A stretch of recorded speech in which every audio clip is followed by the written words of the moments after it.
स्कन्द उवाच योगीश्वरो महासेनः कार्तिकेयोऽग्निनन्दनः स्कन्दकुमारसेनानी स्वामी शङ्करसम्भवः। మీరు చూడండి, పార్వతీ పరమేశ్వరులు ఇద్దరూ కలిసి మనకి అర్ధనారీశ్వర స్వరూపంతో సాక్షాత్కరిస్తారు. వామాంకస్థిత జానకీ పరిలసత్ అన్నట్టే ఎడం పక్కన అమ్మవారితో కలిసి పరమశివుడు మనకి దర్శనమిస్తాడు. ఇలా ఉన్నటువంటి పార్వతీ పరమేశ్వరులలో మనం అయ్యవారు మన ఎదురుగుండా నించున్నప్పుడు ఆయన కుడి పాదం మీద చెయ్యి వేసి నమస్కరించామనుకోండి, అప్పుడు ఎవరికి నమస్కరించినట్టు? పరమశివుడికి నమస్కరించినట్టు. అప్పుడు ఆయన ఎడం పాదం కోసం మీరు వెతుక్కున్నారనుకోండి, దొరకదు. ఎందుకని? ఎడమ పాదం అమ్మవారి పాదమై ఉంటుంది. అయితే సుబ్రహ్మణ్యేశ్వర స్వామి వారి యొక్క తత్వాన్ని దీనితో అనుసంధానం చేస్తూ ఒక చమత్కారమైనటువంటి విషయాన్ని పెద్దలు చెప్తూ ఉంటారు. సాధారణే స్మరజయే నిటలాక్షి సాధ్యే భాగశివో భజతు నామ యశస్సమగ్రం వామాంఘ్రిమాత్రకలితే జననత్తదీయే కావా ప్రసక్తిరిహ కాల జయే పురారేహే. అమ్మా, సాధారణంగా మనం లోకంలో ఏమని చెప్పుకుంటుంటామంటే, పరమశివుడు తన మూడవ కంటి మంట చేత మన్మధుణ్ణి కాల్చినాడు అని చెప్తాం. అప్పుడు ఆ ప్రతిష్ట ఎవరికి ఆపాదింపబడినది? శంకరునకు ఆపాదింపబడింది. ఆయన కామారి, కాముణ్ణి కాల్చినవాడు.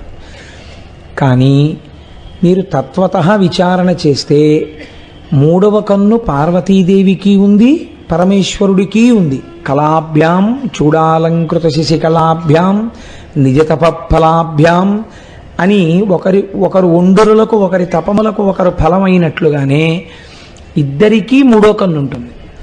ఇద్దరికీ మూడో కన్నున్నప్పుడు శంకరుడొక్కడే మూడవ కంటి మంట చేత కాముణ్ణి కాల్చేశాడన్న కీర్తి ఆయనకే ఎలా చెల్లుతుంది?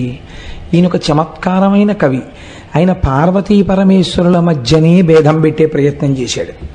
కాబట్టి ఈశ్వర, నువ్వు కామారివి అన్న కీర్తి నీకొక్కడికి ఎలా వస్తుంది? కాముణ్ణి కాల్చిన వాడివని. నువ్వు ఒక్కడివి కాదుగా, మూడవ కన్ను నీది, పార్వతీదేవిది కూడా. కాబట్టి ఆవిడికి సగపాలు వెళ్ళాలి. ఇంకా నీకు రెండో గొప్ప బిరుదేమిటి? కాలుణ్ణి తన్నావు, యమధర్మరాజు గారిని తన్నావని. కానీ వామాంగ్రిమాత్ర కలితే జననిత్వదీయే, నువ్వు తన్నినప్పుడు ఎడమ పాదంతో తన్నావు. ఎడమ భాగం ఎవరిది? అమ్మవారిది. కాబట్టి ఇప్పుడు ఈ కీర్తి ఎవరికి వెళ్ళాలి? అమ్మవారికి వెళ్ళాలి. కాబట్టి కామారి, కాలారి ఈ రెండు బిరుదులు నిజానికి కామారి బిరుదులో సగం ఆవిడిది, కాలారి బిరుదు ఆవిడిది. కాబట్టి 1.5 పాళ్ళు కీర్తి ఆవిడిది, అరపాళ్ళు కీర్తి నీది. కానీ నీ గురించి లోకం ఏం చెప్తోంది? కామారి శంకరుడు, కాలారి శంకరుడు అంటోంది. ఇది ఎలా కుదురుతుంది? మా అమ్మకి 1.5 పాళ్ళు ఉంటే అమాయకురాల్ని చేసి నువ్వు బుచ్చేసుకుంటావా కీర్తి అంతా అని అడిగాడు. అడిగి ఆయనే ఎంత పార్వతీదేవి కూడా గబుక్కుని శివుడు వంక చూసిందేమో, ఏమిటండో ఇలాంటి పనులు చేశారా అన్నట్టుగా. ఆ కవే చమత్కారంగా అన్నారు, అశక్యమంగాం తరవద్విభక్తు అణుప్రమాణం కరూం యనంతః సామాన్యభూతం శివయోస్తదేకం సానుగ్రహం స్యాన్మయి గర్భదాసే అన్నారు. అమ్మా, ఏమో ఈ కాలు పట్టుకున్నప్పుడు ఈవిడిది, ఈ కాలు పట్టుకున్నప్పుడు ఈయనది, మూడో కన్ను ఆవిడిది, మూడో కన్ను ఈంది, ఎడంకాల ఆవిడిది, కుడికాలు ఈవిడిది, గొడవలు ఉన్నాయేమో. కానీ మీ ఇద్దరికీ కలిపి ఉన్నటువంటి వస్తువు అనగా విడతీసి చూడడానికి వీలు లేనిది ఏదైనా ఉన్నదా? ఉన్నది. ఏమది? మీ ఇద్దరి యొక్క మనస్సు ఒక్కటై ఉన్నది. పాదాలు విడివిడిగా కనపడతాయేమో, మూడవ కన్ను ఇద్దరికీ ఉన్నట్టు కనపడుతుందేమో. నీకో మనస్సు, ఆయనకో మనస్సు లేదు. మీ ఇద్దరి మనస్సులు ఒక్కటే. మీ ఇద్దరి మనస్సులు ఒక్కటయ్యాయనడానికి ఎవరు మాకు సాక్ష్యము? సుబ్రహ్మణ్యుడే సాక్ష్యము. కాబట్టి ఏకీకృతమైనటువంటి పార్వతీ పరమేశ్వరుల యొక్క మనస్సుకు, కారుణ్యమునకు ఈ సుబ్రహ్మణ్యేశ్వర స్వామిని గుర్తుగా నేను వారికి నమస్కరించుచున్నాను. కాబట్టి ఇప్పుడు ఏమైంది? పార్వతీ పరమేశ్వరానుగ్రహమే మీ యందు ప్రసరించుచున్నది అని ఆయన అంటారు. కనుక చూడండి, ఇప్పుడు పార్వతీ పరమేశ్వరులు ఇద్దరు చాలా సంతోషించారు. తమకు ఒక కుమారుడు కలిగాడు. ఇంత లోకపూజితుడైన వాడు సంభవించాడు. వెంటనే కైలాసం నుంచి ఒక రథాన్ని పంపి, నేను మళ్ళీ శివమహాపురాణంలోంచి అన్వయం చేస్తున్నాను, నిన్నటి వరకు రామాయణంలోంచి అన్వయం చేశాను శ్లోకాల్ని. ఆ కుమారస్వామిని కైలాస పర్వతం మీదకి తీసుకుని వెళ్ళారు. తల్లి పార్వతీదేవి చూడగానే పరవశించిపోయింది, ఎదురొచ్చింది, కౌగిలించుకుంది, మూర్ధన్యస్థానమునందు ముద్దు పెట్టుకుంది, పైకెక్కించుకుని తన తొడ మీద కూర్చోపెట్టుకుంది, కౌగిలించుకుంది. ఆ తర్వాత శంకరుడు తీసుకుని తన కుడితో ఆయన తొడ మీద ఆయన కూర్చోపెట్టుకుని ఆయన పరవశించిపోయాడు. పరవశించిపోయి ఎంత చిత్రమైన మాట అన్నాడంటేట, మూడవ వాడికి వినపడకుండా షణ్ముఖుడి కుడి చెవు దగ్గరికి తీసుకుని ఆయుష్మాన్ భవ, ఆయుష్మాన్ భవ, ఆయుష్మాన్ భవ అని 6 మాటలు అన్నట్టు. Subscribe daily Telugu TV. 6 తలలతో ఉన్నవాడు కదండి, అందుకని 6 మాటలు ఆయుష్మాన్ భవ, నీ ఆయుర్దాయమునకు కొరత లేకుండుగాక అని శంకరుడు ఆశీర్వచనం చేశాడు. అన్యథా ఒక తండ్రి తన కుమారుడు నమస్కరిస్తే ఏ ఆశీర్వచనం చెయ్యాలో లోకం నేర్పుతోంది. ఆయుష్మాన్ భవ అనాలి కొడుకుని. కాబట్టి తండ్రి కొడుకుని దగ్గరికి తీసుకుని అన్న మొట్టమొదటి ఆశీర్వచనం ఆయుష్మాన్ భవ. అన్న తరువాత ఇప్పుడు జరగవలసినటువంటి దేవతా కార్యం ఒకటి ఉన్నది. ఏమిటా దేవతా కార్యం? తారకాసుర సంహారం. ఇప్పుడు ఆయన యొక్క శక్తి సామాన్యం కాదు. ఆయనని ఎదిరించడానికి వీలుగా దేవతలందరూ తమ శక్తులనన్నింటినీ కుమారస్వామికి ధారపోశారు. తమ శక్తులను ఏ రూపంగా ధారపోశారు అంటేట, వాళ్ళందరూ వచ్చి వాళ్ళ దగ్గర ఏవి ప్రకాశవంతమైనటువంటివి, అత్యంత దీప్తి కలిగినటువంటివి, వాళ్ళ యొక్క సమస్తమైనటువంటి శక్తి కేంద్రీకరింపబడినవి ఉన్నాయో వాటన్నింటినీ కుమారస్వామికి బహూకరించారు. పార్వతీ పరమేశ్వరులు ఇద్దరూ కలిసి త్రిశూలము, పినాకము, పాశుపతాస్త్రము, గొడ్డలి, శక్తి అయ్యవారి చేతిలో ఉంటుంది, సుబ్రహ్మణ్యేశ్వరుడి చేతిలో పట్టుకున్నటువంటి శూలం, అది అమ్మవారి యొక్క శక్తి. ఆ శక్తి స్వరూపాన్ని ఇస్తే శంకరుడు మళ్ళీ వెనక్కి పిలిచి దగ్గర కూర్చోపెట్టుకుని శాంభవి విద్యని కూడా కటాక్షించాట. బ్రహ్మదేవుడు వేదాలనిచ్చి, యజ్ఞోపవీతమిచ్చి, గాయత్రీ మంత్రమిచ్చి, కమండలమిచ్చి, బ్రహ్మాస్త్రం ఇచ్చాడు.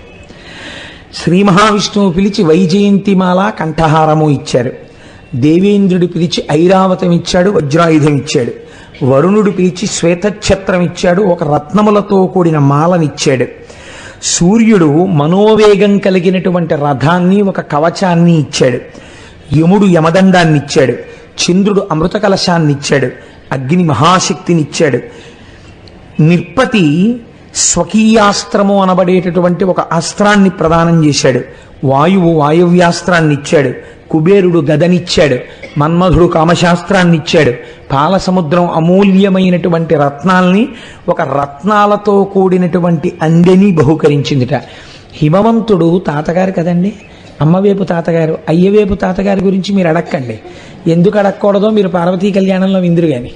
కాబట్టి అమ్మవేపు తాతగారు హిమవంతుడు వచ్చి మనవడు కదా, అందుకని పట్టుబట్టలు ఇచ్చేట కట్టుకోమని. గరుత్మంతుడు చిత్రబర్హణుడు అనబడేటటువంటి ఒక నెమలి, ఆయన కొడుకే అంటారు, గరుత్మంతుడి కొడుకే చిత్రబర్హణుడు అని. ఆ నెమలిని ఆయనకి బహూకరించాడు. అలాగే అరుణుడు తామ్రచూడు అనబడేటటువంటి ఒక కోడి పుంజును బహూకరించాడు. అదే కుక్కుటధ్వజం ఆయన యొక్క పతాకం మీద ఉంటుంది.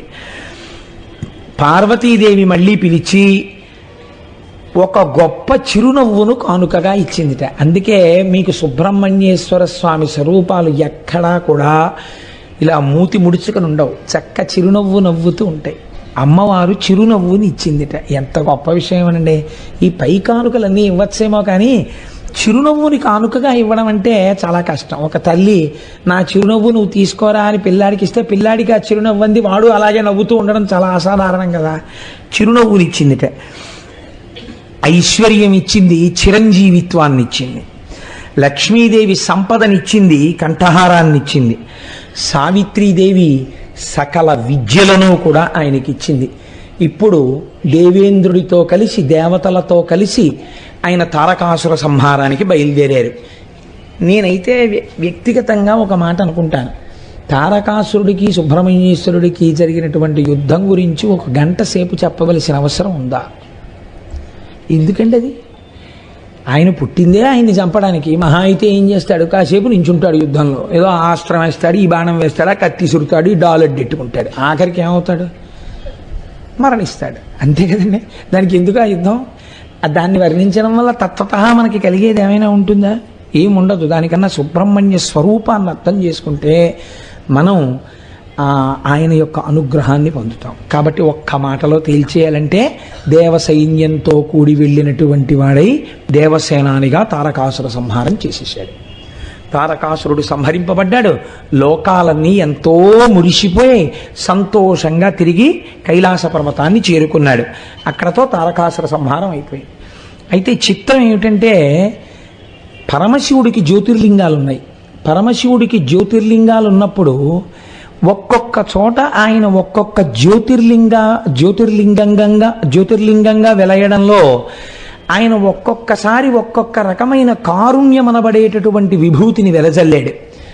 కానీ సుబ్రహ్మణ్యుడి జీవితంలో మీరు వేరు చేసి చూపించలేని విధంగా షణ్ముఖుడై 6 ముఖములున్నటువంటి సుబ్రహ్మణ్యేశ్వర స్వామికి ద్రవిడ దేశమునందు అనగా తమిళనాడులో 6 క్షేత్రములతో ఆయన జీవితంతో ఒక గమ్మత్తైన సంబంధం ఉంది. ఒక్కొక్క చోట ఆయన ఒక్కొక్కలా ఉన్నారు.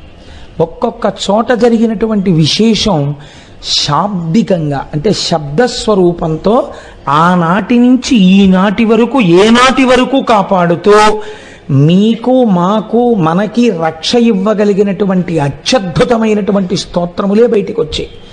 మీరు చూడండి, అలాంటి 6 క్షేత్రములలో మొట్టమొదటి క్షేత్రం తిరుప్పకుండ్రం అని పిలుస్తారు. ఇది మధురైకి దగ్గరలో ఉంది.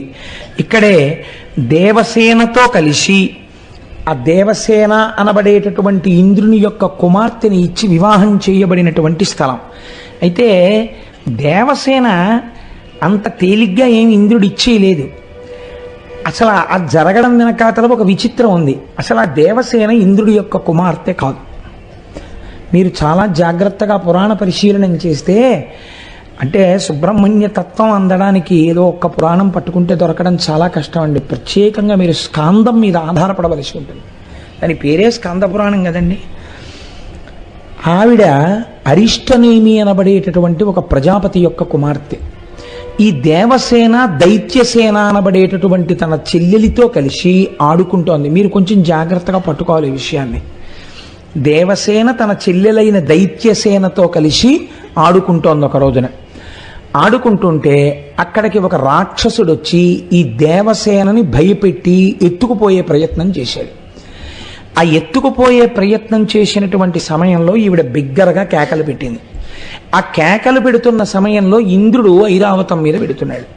ఆయన చూసి వెంటనే తన వజ్రాయుధంతో ఆ వచ్చినటువంటి రాక్షసుణ్ణి సంహరించి అరిష్టనేమి కుమార్తె అయినటువంటి ఈ దేవసేనని నా కుమార్తెగా ఇవాళ నుంచి పెంచుకుంటాను.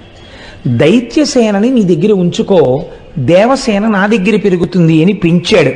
కన్న ప్రేమ కన్నా పెంచిన ప్రేమ గొప్పది కదండి. అందుకని దేవసేన ఇంద్రుడి కుమార్తెగానే పిలువబడింది. ఈ పిల్ల పెరిగి పెద్దదవుతుంటే ఇంద్రుడికి ఒక ఆలోచన కలిగింది. ఈ పిల్లని నేను అల్లారముద్దుగా పెంచాను, ఈ పిల్లని ఎటువంటి వాడికి ఇవ్వాలి అంటే, ఈమె ఒకనాడు ఆపదలో ఉండగా నేను వెళ్ళి రక్షించి తీసుకొచ్చాను. అందరికన్నా ఎప్పుడూ వీళ్ళ మీదే ఉంటుంది, ఈ దేవసేన మీదే ఉంటుంది. కాబట్టి ఈ దేవసేనని దక్కించుకోగలిగిన వాడు చాలా పరాక్రమవంతుడై ఉండాలి. పరాక్రమముతో పాటు కారుణ్యము అపారముగా కలిగినటువంటి వాడై ఉండాలి. అటువంటి వాడు ఎక్కడ దొరుకుతాడు అని ఆయన చూస్తున్నట్ట. ఇలా చూస్తున్నటువంటి సమయంలో ఒక ఆశ్చర్యకరమైన సందర్భం జరిగింది. తారకాసురుడి తమ్ముడు ఒకడున్నాడు, వాడి పేరు శూరపద్ముడు. ఈ శూరపద్ముడు 100 లోకములను పరిపాలన చేశాడు. వాడు ఒకడికన్నా మనగాడు ఒకడు, అంతటి రాక్షసుడు. తారకాసుర సంహారం అయిన తర్వాత ఈ శూరపద్మ సంహారం కూడా జరగవలసి వచ్చింది. అప్పటి వరకు అసలు సంహరించగలిగినటువంటి వీరుడు లోకంలో లేడనుకుంటున్న తరుణంలో కుమారస్వామి వెళ్ళి శూరపద్ముణ్ణి సంహరించిన తరువాత దేవేంద్రుడికి ఆశ పుట్టింది. నా కుమార్తెకి ఇలాంటి వాణ్ణిచ్చి వివాహం చెయ్యాలి అని వెళ్ళి కుమారస్వామిని వేడుకుని తన కుమార్తె అయినటువంటి దేవసేననిచ్చి వివాహం చేసినటువంటి స్థలం ఏదుందో దాన్ని తిరుప్పకుండ్రం అని పిలుస్తారు. గాంగేయస్తామ్రచూడశ్చ బ్రహ్మచారీ శిఖిధ్వజః తారకారిరుమాపుత్రః క్రౌంచారిశ్చ షడాననః శబ్దబ్రహ్మసముద్రశ్చ సిద్ధసారస్వతో గుహః సనత్కుమారో భగవాన్ భోగమోక్షఫలప్రదః శరజన్మాగణాధీశ